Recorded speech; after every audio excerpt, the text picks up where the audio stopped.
در این گوشه مکزیک جوانانی تاجیک هم هستند که میخواهند خود را به امریکا برسانند. من میخواهم به امریکا روم.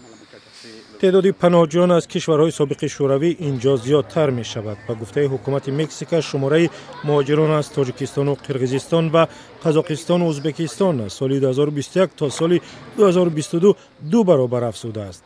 اولنبک حسنعلیف خبرنگار رادیو آزادی راه و سبب‌های مهاجرت آنها را تحقیق کرد.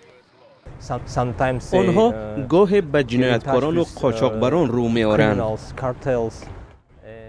با گفته اولنبک بسیاری از پناهجویان شهروندی روسیه را دارند و از بیم فرستادنشان به جنگ اوکراین از آن کشور گریختند.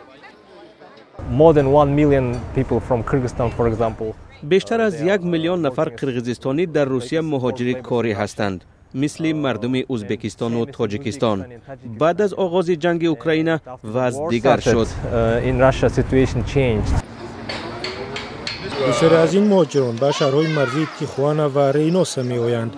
کارلوس اورتیز شهردار ریینوسا است. بسیاری از آدمان از اوکراین، قزاقستان، تاجیکستان و دیگر کشورها از مرز اینجا می‌گذرند. مهاجرت آنها همچنان می‌افزاید.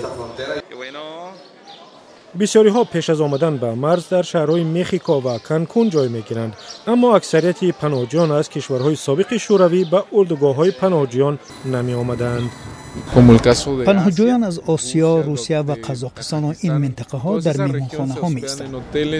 پول بسیاری ها هم تا اینجا آمدن تمام می شود. فیاض که امیدوار است در امریکا پناهنده شود میگوید به مکزیک در مدت 4 ماه رسید. تمام پولم برای مهمانخانه تمام شد. پول برای خوردن ندارم. عموما پول ندارم. بیشکک، قرقیزستان. این جوان یکی از 25 شهروند قرقیزستان است و امید دارد به نزد خویشاوندانش در امریکا برسد. فیلادلفیا میروم. دوستانم، برادرم اونجا. همه اینجا به هزاران نفر دیگر پیوستند و امیدوارند به امریکا برسند و زندگی نو آغاز کنند.